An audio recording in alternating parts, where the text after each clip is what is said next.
اتنی جلدی محبت ہوئی تھی. اچھا. شادی تو I was 22 when I got married. تو اور 23 کی تھی تو بیٹا میری گود میں تھا 6 مہینے کا. سو اور 24 کی ہوئی تو مجھے پتا لگ گیا کہ he is interested somewhere else. تو یہ جو محبت سے شادی اور پھر اس کے بعد جتنی کمپلیکیشنز دیکھ کے 24 سال کی عمر میں مجھے پتا لگ چکا تھا کہ جس آدمی سے میں نے شادی کی ہے میں نے بھنڈ مار لیا. اور محبت رہی تھی آپ کو اپنے ہسبینڈ کے ساتھ اب بھی؟ مجھے آج بھی اس سے بہت محبت ہے. وہ زمین کے من و مٹی کے نیچے ہے. میں اسے زندگی میں معاف کر چکی ہوں. مجھے اس سے کوئی گلا شکوہ نہیں. اس نے مجھے 3 بہت خوبصورت بچے دیے ہیں اور وہ بچے آج میری دے آر مائی اسپرٹ. میرے 5 بچے میری اسپرٹ. الحمدللہ میں نے زندگی سے یہی سیکھا ہے کہ اگر کوئی انسان آپ کو ملتا ہے تو وہ یا دروازہ ہے یا دیوار ہے. آپ دیوار سے لگ جاتے ہیں تو کیا ہوتا ہے, آپ اپنے لیے راستہ تلاش کرتے ہیں. اور 4th stage ایڈوانس تھا. مجھے نہیں بتایا گیا کہ اسے 4th stage ایڈوانس ہے. میں کبھی نہیں جاتی تھی اس کے چیک اپس میں. ایک دن ڈاکٹر زیبا ہوتی ہیں, انکالوجسٹ ہیں, اب پتہ نہیں ہے یا نہیں, حمید لطیف میں اس زمانے میں ہوا کرتی تھی. اور انہوں نے کہا اس کی بیوی کو بلاؤ, اس کی طلاق ہوئی ہوئی ہے. کہا نہیں. جب مجھے بلایا گیا میں نے کہا یہ کب ٹھیک ہوں گے؟ انہوں نے کہا بیٹا تم کس سوچ میں ہو, یہ ٹھیک نہیں ہوگا. جو دن گزر رہا ہے اسے غنیمت جانو. ہی از آن, یہ اللہ کی طرف سے ایک تمہیں بونس ہے جو زندگی ہے اس کی. سو میں نے اپنے والد کو کانٹیکٹ کیا. جب وہ اندر ریزینٹمنٹ ہوتی ہے نا, شادی کے بعد میں نے ان سے بہت دفعہ بات کی فون پہ, بہت دفعہ کہا کہ آپ کی وجہ سے میں نے غلط بندہ چوز کیا اپنے لیے, کیونکہ مجھے پہلا آدمی جو ملا نا میں نے اس کے اندر اپنی سیکیورٹی ڈھونڈنے کی کوشش کی. میں نے یہ نہیں سوچا ایگزیکٹلی میں نے یہ نہیں سوچا کہ یہ میرے لیے اچھا ہوگا یا نہیں ہوگا. میں نے آئی ٹرسٹڈ مائی گٹ اور I was wrong, completely wrong. تو میں ان پہ بلیم کرتی تھی کہ آپ کیونکہ میری زندگی میں نہیں تھے, آپ نے مجھے چھوڑا اور ایسا چھوڑا. آپ دیکھو بیوی کو تو چھوڑ دیا جاتا ہے تو اولاد کو بھی چھوڑ دیتے ہیں آپ. اور یہ ہمارے مردوں کا ایک اتنا بڑا ڈائلیما ہے کہ جب عورت سے محبت نہیں رہتی نا تو اس کی اولاد کو بھی آپ ڈسٹ بن میں پھینک دیتے. یہ چیز پتہ نہیں ہمارے کلچر میں کہاں سے سرایت کر گئی ہے. عورت کی اولاد ہو جاتی ہے, وہ عورت کی اولاد ہو جاتی ہے اور اس کا گندا خون بن جاتا ہے کہ یہ گندا خون ہے اور یہ اس کا ہے. لہٰذا خیر آگے چلتے ہیں. تو جب جہاں زیب کی ڈیتھ سے 1-2 مہینے پہلے میں نے اپنے والد کو فون کیا. میں نے کہا جہاں زیب آپ سے ملنا چاہتا ہے, آپ ایک دفعہ اس سے مل لیں. تو میرے والد صاحب نے کہا اینڈ آئی کوٹ کہ دیکھو ساری زندگی تم نے مجھے کبھی اون نہیں کیا, تو اب تم ایک کھانا رکھو اپنے سسرال میں, تمہارے سسرال کو پتہ چلے کہ میں تمہارا باپ ہوں. آپ کے وہاں پہ اس طرف کیمو تھراپی چل رہی ہے اور والد صاحب یہ فرما رہے ہیں کہ تم نے مجھے کبھی اون نہیں کیا, لہٰذا اب تم مجھے اون کرو اپنے ان لاز میں اور انہیں بتاؤ کہ تمہارے 7-8 اور بہن بھائی ہیں اور میں تمہارا والد ہوں اور تمہاری امی ہیں, اور جو ہے ان سب کو تم اون کرو. کھانا ہو, کھانے کے اوپر میں جہاں زیب سے مل لوں گا.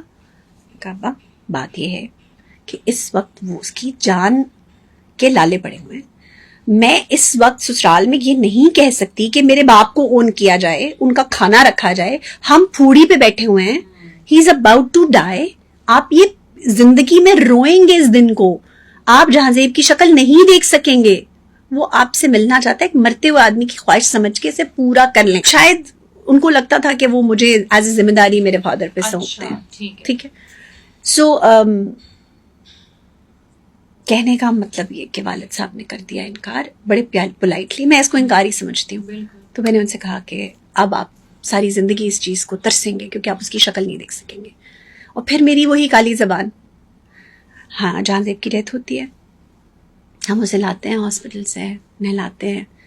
بچے میری ان لاز کے کہنے کے مطلب منع کرنے کے باوجود میں بچوں کو ان ایک فائنل گڈ بائی کرواتی ہوں. بچے میرے بہت چھوٹے تھے, 6 سال کا بیٹا, 4 سال کی بیٹی اور 2 سال کی بیٹی. بچے بہت چھوٹے تھے. مجھے تھا کہ کل کو یہ بچے جب مجھ سے پوچھیں گے کہ ہمارا باپ کہاں گیا, تو میں کیا جواب دوں گی کہ کدھر گیا.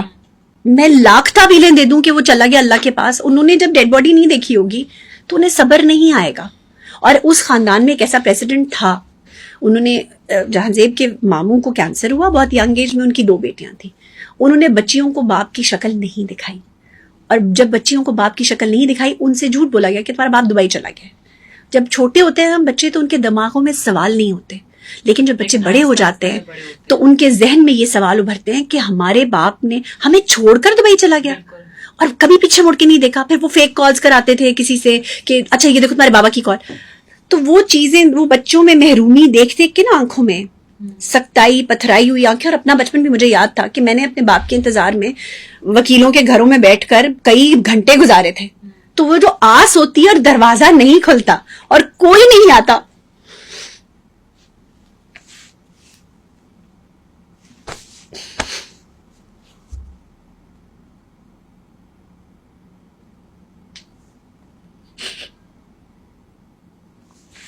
خیر تو وہ میں نہیں چاہتی تھی.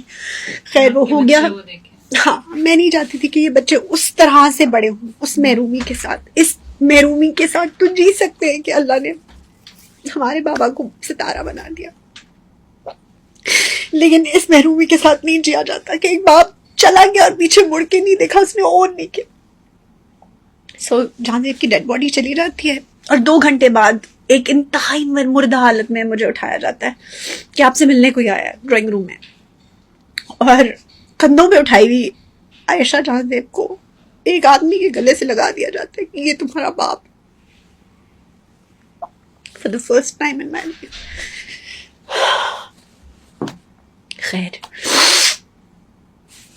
سو I met him then. اور گلے شکوے اپنی جگہ. جب میں نے بہت ساری رانگ ڈوئنگس کے لیے معافی مانگی جان زیب سے اور بہت ساری رانگ ڈوئنگس کے لیے اس کو معاف کر دیا کہ ایز این انسان جب ہم زندہ ہوتے ہیں نا تو ہم کوشش کرتے ہیں اپنا آپ جتانے کی اور اپنی چیز کو رائٹ کہنے کی, لیکن دوسرے کی شاید اس طرح سے نہیں سن رہے ہوتے, اس کی نہیں سمجھ رہے ہوتے, یا شاید دوسرا آپ کو سمجھا نہیں پا رہا ہوتا. تو وہ سب کہنا سننا جو تھا وہ ڈیڈ باڈی کے ساتھ جب ہو گیا, اس سے پہلے بھی ہو گیا ہوا تھا, لیکن بہت ساری چیزوں کے لیے مجھے اسے معاف کرنا تھا, بہت ساری چیزوں کے لیے اسے لیٹ گو کرنا تھا کہ اس کو آگے دوسرے معاملات بھی دیکھنے ہیں. تو وہ میں نے اپنے لیے بھی کیا اور اس کے لیے بھی کیا.